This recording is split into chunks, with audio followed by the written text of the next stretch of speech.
কিছুদিন যাবৎ সোশ্যাল মিডিয়ায় একটি খবর ছড়িয়ে পড়েছে যে পূর্ব রেলের ট্রেন চালকের সংখ্যা যথাযথ নয়, অর্থাৎ ট্রেন চালকের সংখ্যা প্রয়োজনের তুলনায় কম। এই খবর সম্পূর্ণরূপে সত্য নয়। খুব স্বাভাবিকভাবে প্রত্যেক মাসে সমগ্র পূর্ব রেলওয়েতে অন্যান্য কর্মচারীদের মতোই ট্রেন চালকরাও অবসর গ্রহণ করেন, ফলে প্রত্যেক মাসে নির্দিষ্ট সংখ্যক ট্রেন চালকের পদ খালি হয়ে যায়। তখন প্রয়োজন অনুযায়ী সেই সমস্ত খালি পদগুলিতে নতুন ট্রেন চালকদের নিয়োগ করা হয় বা জুনিয়র চালকদের পদোন্নতির মাধ্যমে খালি পদগুলি পূরণ করা হয়। যেমন আগামী আগস্ট মাসে প্রায় 1260 জন ট্রেন চালকের পদোন্নতির মাধ্যমে খালি পদ পূরণ হতে চলেছে।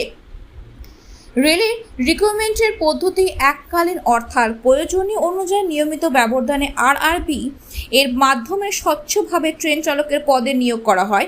খুব শীঘ্রই সর্বভারতীয় স্তরে প্রায় 15,000-এর অধিক ট্রেন চালকের পদে রিক্রুটমেন্ট ব্যবস্থা হতে চলেছে। ভবিষ্যতে রেল চালকদের কাছে এটি একটি বিরাট সুখবর। নমস্কার।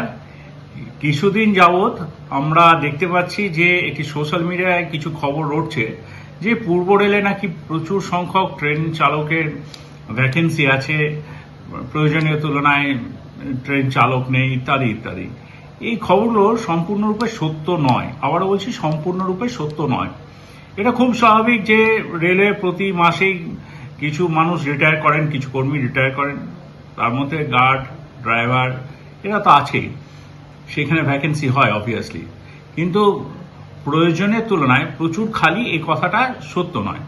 আমরা এই অগাস্ট মাসে আমাদের প্রায় 1260 মতো ভ্যাকেন্সি যেটা আমাদের এই মুহূর্তে এক্সিস্ট করছে, সেই সিলেকশনটা করতে চলেছি।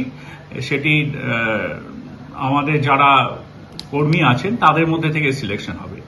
এছাড়া যারা ওপেন মার্কেট থেকে আসতে চান তাদের জন্য ভ্যাকেন্সি আমরা রেলওয়ে রিক্রুটমেন্ট বোর্ড এবং রেলওয়ে রিক্রুটমেন্ট বোর্ডে যে আমাদের ওয়েবসাইট আছে তাতে ফলো করতে পারেন আপনারা।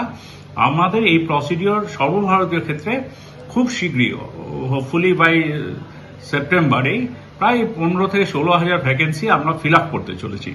তো এই কথাটা মনে হয় আমাদের পক্ষে আর শুট করে না যে পূর্ব রেলে প্রচুর ভ্যাকেন্সি আছে ড্রাইভার গার্ডে, ড্রাইভার নেই, পর্যাপ্ত ড্রাইভার নেই। এটা সত্য নয়।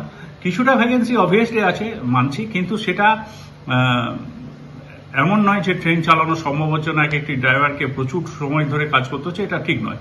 আর আপনাদের যেটা বললাম, আমাদের যে ইনহাউস যে প্রমোশনের ব্যবস্থা, সেটা 1260 জনের মতো মানুষকে আমরা উন্নীত করছি এবং প্রপার ট্রেনিং এর মাধ্যমে তারা ট্রেন চলাচলের যে যোগ্য হওয়া পরেই তাদেরকে দিয়ে আমরা ট্রেন চালানোর ব্যবস্থাও করব।